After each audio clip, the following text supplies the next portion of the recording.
How verbal war with ADESINA made Gumi to reveal why he could go to forest to talk with bandits. Okay, some Nigerians may still be wondering why the controversial Islamic cleric Sheikh Ahmad Gumi could go to the forest in the north to meet the armed bandits who many people dread. Gumi had gone so a number of times in the past and he came back safe without any harm. In fact, to show that the bandits respect him, they released the victims that Gumi came to negotiate for their release. With that, many see Gumi as someone that can always help to negotiate with the armed bandits. To get kidnapped victims released, others see him as someone that can help convince the bandits to give up their evil ways. But Gumi seems not to be doing exactly all this. Rather, he defends the bandits and tells the federal government to be soft on them and grants them amnesty.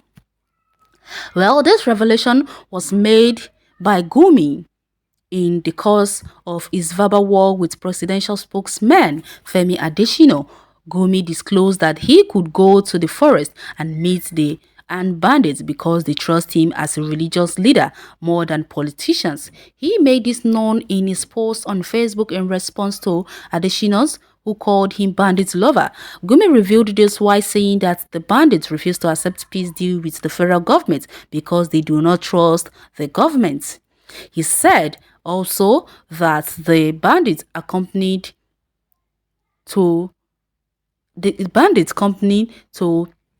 him that their colleagues who accept the peace deal in the past and dropped their weapons later got killed by security agents. That is why they now refuse to accept peace deals due to lack of trust they have for the same government. Why this revelation will be helpful. From the foregoing, the verbal war between Gumi and Adesina may not be very good, but it has helped to make useful revelation to emerge. While their verbal exchange may have its bad side, it has brought useful tips that the federal government can work on.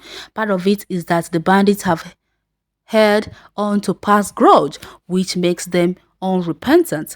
This is part of the reason they keep on doing what they are doing. They need reorientation and rehabilitation to give up this grudge. Again, the federal government need to also work with those people the bandit trust to get them to give up their evil ways. Like Gumi revealed, the religious leader, traditional leaders, and other people, the bandit trust can be appointed into a committee that will negotiate with them to give up their evil ways and allow peace to reign. This will make the bandits to see reason to trust this new effort by the federal government. This is imperative given the fact that as more and more bandits are getting killed, more people in that region are getting recruited into the bandit gangs, and the cycle continue like the Boko Haram insurgency. It will be better to uproot it by going through the root cause of the banditry, which make the bandits to do what they do. Gumi has revealed part of this already. Okay, I don't really understand what this person is trying to say. Are you supporting bandits, supporting Gumi, or what are you doing? Because I don't get it at all.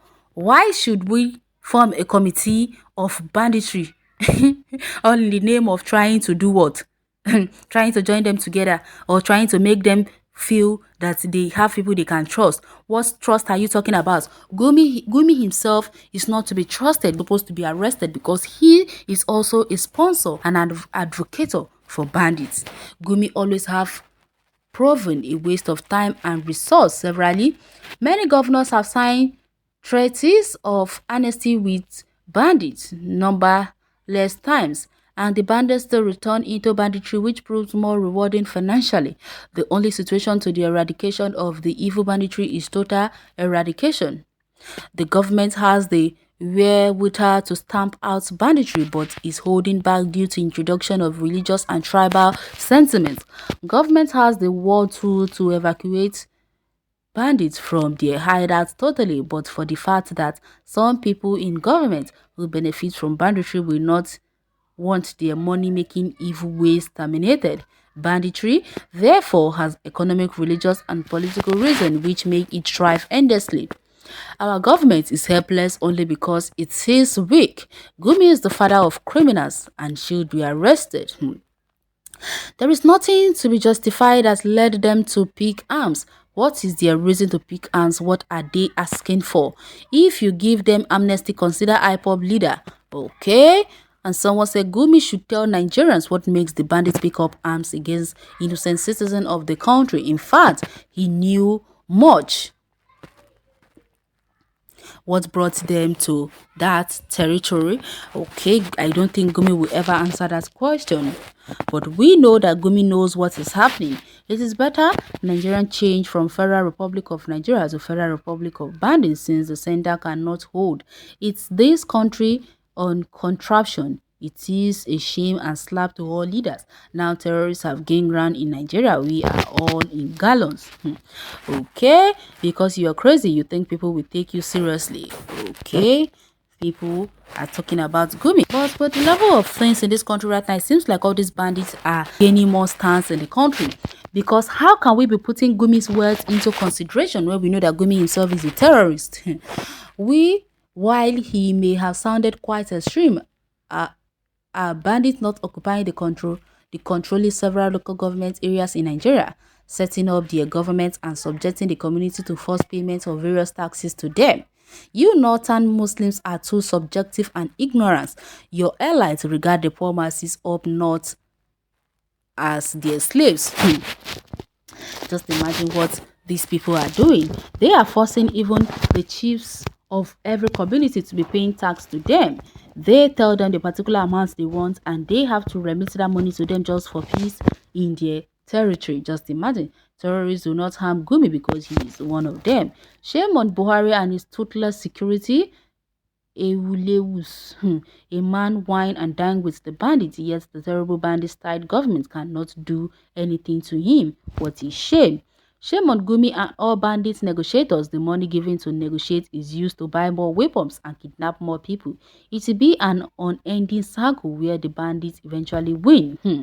You mean Gumi was doing the go-between for free? Not in Nigeria. God, Chibok girls, I cry every day. Only God has happened to all those girls, and God one day will free them from their captivities. Well, someone said that he is not only a bandit lover, he is their father and advocator. One day, their weapons will turn against them. Someone said, which religious leader is it? Islam, excuse me? I wonder if Islam is not tagged religious of peace. It would have been disastrous religion. Now war go end this rubbish set of people. Foolishness soon and go and clear all of them eyes.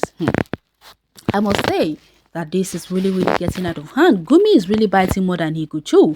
Just imagine the way they are praising him as if he's one god. Why he is a bandit? I don't know why they're even calling these people bandits. They are not bandits, they are terrorists. I don't know why they haven't proclaimed or prescribed them as terrorists that Buhari is keeping on to be calling these people bandits. What bandits are they? If they are bandits, even police would have eradicated them by now. But they are good terrorists. That's what they are. Well, you can use the comment section and share your take on this article. Thanks for listening.